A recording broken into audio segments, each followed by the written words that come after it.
What's up everyone, welcome back to Workshop Rebuild. In today's episode I'll focus on the swing arm and the final drive on the BMW R60/5. So let me share with you guys what I have right in front of me.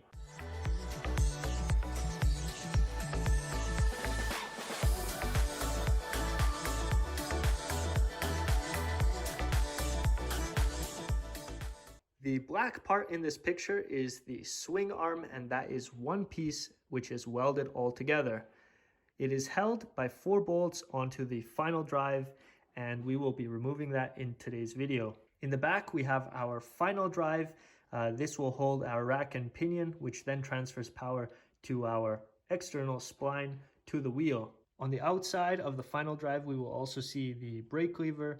This will allow us to activate our brakes. On the other side of the final drive you will see 2 brake pads held together with 2 very large springs. We will be removing that very soon. And you will also see one pivoting point to the left and another pivoting point to the right, which also opens up our 2 brake pads. Closer to the center, you will see the external spline, which then drives our rear wheel. I shared with you guys details on the swing arm and final drive. Those are all the components I can see from the outside. I will tear this down very soon, and for that I have some simple wrenches, which are metric wrenches, and I also have Allen keys laid out for the disassembly process of this unit. Once everything is apart, we'll have a good look at what kind of tools we will need next, because there are some special tools needed for this disassembly. I'm going to grab the 14mm wrench and remove the swing arm from the final drive.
So the final drive is apart and the pinion is still located within this housing right here.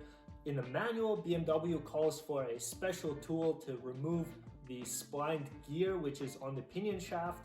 And since I do not have that tool, I went ahead and made my own tool.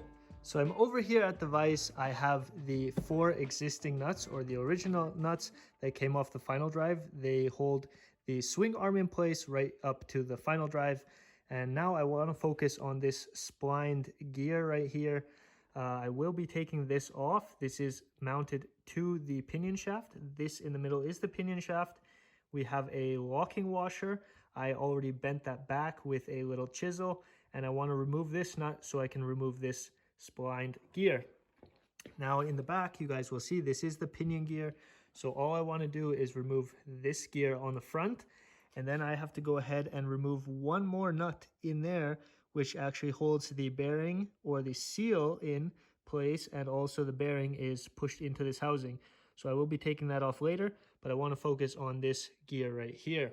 I will focus on the gear because that's a special tool that BMW uses to open up this nut, and I made these two plates right here. As you guys will see, there are a couple cutouts for the gear, and I also have two bores. These are the same distance as these two studs right here. So what I can now do is drop this on to the housing, and I can locate it with these teeth, and just like that, those teeth are locked in place. There's a little bit of play, but that doesn't matter because I will be only turning it in one direction. Now I made two of these plates just so it's a little bit more secure and that more teeth have engagement around the whole perimeter of this gear. There are 8 teeth around the perimeter held in place, and now what I can do is grab these nuts and tighten them back up, and then we'll loosen off this nut right here.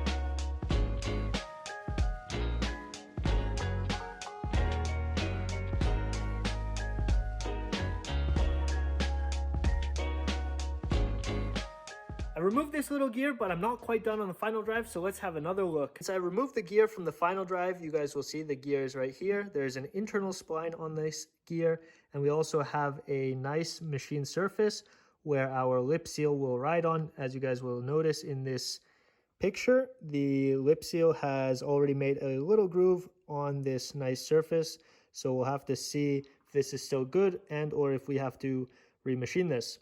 Now down below in here we have a lip seal facing the final drive side, and on the outside perimeter you guys will see 4 cutouts on this little nut. This is a very special tool. Once again, we can use one of these tools right here. All it is basically a pipe with 4 little tabs, and a 1/4-inch wrench will fit on the other end. I can't use this one. This one's a little bit too small to get in there. It's not the right diameter. Luckily, I have this. I could make this by myself. This one right here is a little bit bigger, and you'll also find this in some automotive stores. This has 2 sizes, one on the left and one on the right, and we will be using this side right here.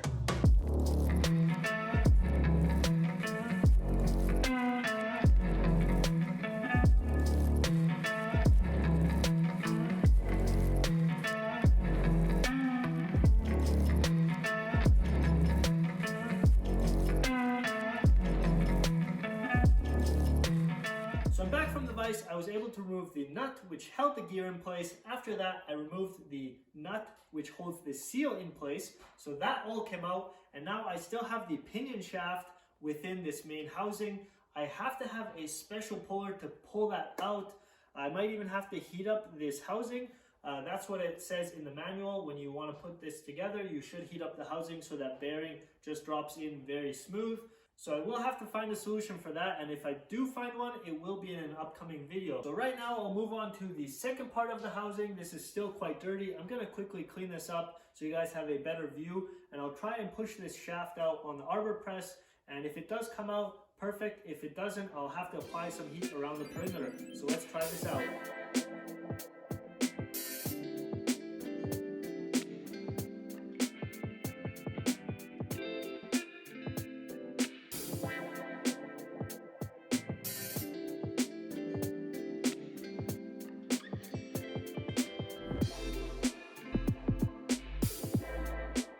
Back from the arbor press, and I finished up with the second half of the housing. The spline shaft which goes to our rear wheel is pushed out. The bearing is still intact, and I have all the parts laid out here on this table. As for the pinion shaft, I still have to pull that out with a special puller, and I'll share that in an upcoming video like I mentioned before. But right now, I'll give you guys a detailed view on all the parts here on this table, and I'll give you guys a close-up view on this output spline to our rear wheel, because I might have to replace this. So let's have a good look. On the left-hand corner, I have all the parts for our brake. I went over these parts before a little bit, and now these are all the parts in line from our pinion shaft. So on our pinion shaft, we have this gear. This gear will then go into our drive shaft, which leads to our transmission. This is the lock washer, which holds this in place. The nut is still over here on the pinion shaft. I just put that back on, so that's right there. Behind the gear, we also have our lip seal. This is facing towards the final drive, so it is inserted this way. When we look at it, it is a single lip seal. And from the previous assembly, it was not installed very nicely. As you guys can see, it is a little bit damaged right there on that side. But then opposite of that, you guys will also see that there's a little gap on that seal, which means this seal is not installed properly.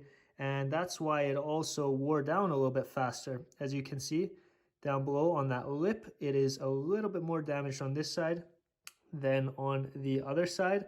Obviously, after 80,000 or 90,000 kilometers, you will expect a seal to get damaged or to wear over time, but it is also not installed properly. So I will have to make sure everything on this nut right here is perfect as well before I install the seal. Now behind the seal, we also have a little tapered washer and a little spacer washer. So these two parts are closest to the final drive assembly. Now still in here is the pinion shaft, excuse me, and I still have to pull this out, and I have to figure out a good way to do that without damaging this shaft. Now moving on to the second half of the final drive, we have our main shaft, which is our output shaft. This is all welded together. So we have our gear, which is welded to the output shaft. This little piece is our inner race of our bearing that is in there around the blue cloth. This gets heated up and it gets pushed onto our output shaft. This also has a little step on it, and we have our thrust bearing right here. This will then get put on right here, and I also have to make sure that this is the right thickness. If this is too thin or if it's already worn, I will have to make that thicker. Then to the other side, we have our roller bearing. This is a single row roller bearing. As you guys can see, it's actually still in great condition, so I might be able to reuse this. But the spline around the perimeter is wore, and you guys will notice that the original spline was on this height right here, and we are worn this far in. Looking at the spline, we're about halfway down. If this motorcycle has around 80,000 or 90,000 kilometers and the spline is at 50% of wear, that will only give us another 80,000 kilometers, if not less. So I will have to replace that spline, and I'll find a good solution how to fix that in the near future. On this side of the roller bearing, we also have a little shim. This is a very big shim. This will go on the outer race of the bearing, just like so. This seems to be in very good condition. There's not anywhere in there because the outer race of the bearing is stationary. Then when we look at the second part, or the second half of the housing, inside of here, it looks very clean. The machining could have been better. There are a couple chatter marks, as you guys can see. Those little highlighted areas are actually chatter marks from machining. So that could have been a little bit better from BMW, but I'm not complaining too much. Now this seal is a very big seal in here, and that will seal up against this surface right here. As you guys will see, that shiny part of this shaft, that's exactly where our seal was mounted on, or was touching the shaft, and this seal will most likely be replaced. This is by the brand name Goetze, so this is a German seal, but we will find a seal suitable for this application.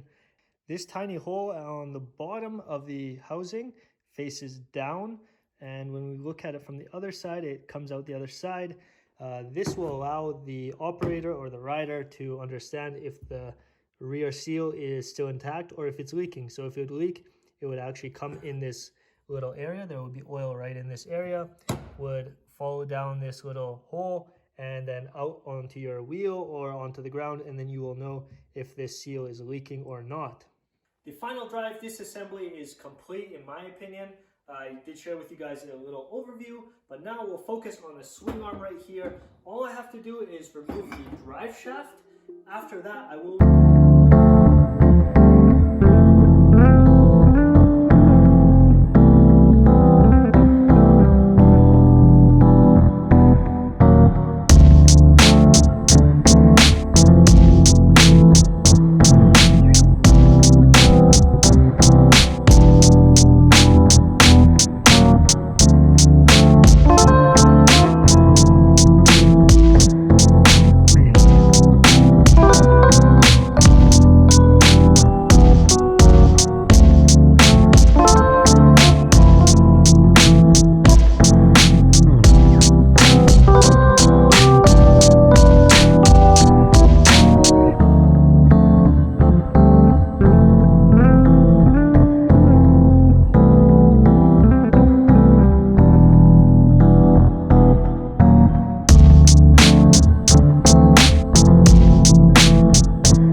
pulling out the bearings on either side of the swing arm.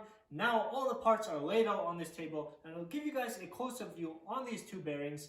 I'm glad I took them apart because I will have to replace them. I will share with you guys the outer race of this bearing. The video will come to an end right here. I disassembled the swing arm and the final drive. All the parts are laid out, and I have a good overview of what I need to rebuild or purchase. I have a good overview on all the bearings, seals, and gaskets, which I may need to replace. I will make myself a list. I will purchase these parts online. Once I receive them, I will be putting this all back together, and I will share with you guys an assembly video. If you guys are interested in that, hit the like button down below. Subscribe, because then you will be one of the first ones to see this assembly video, so stay tuned.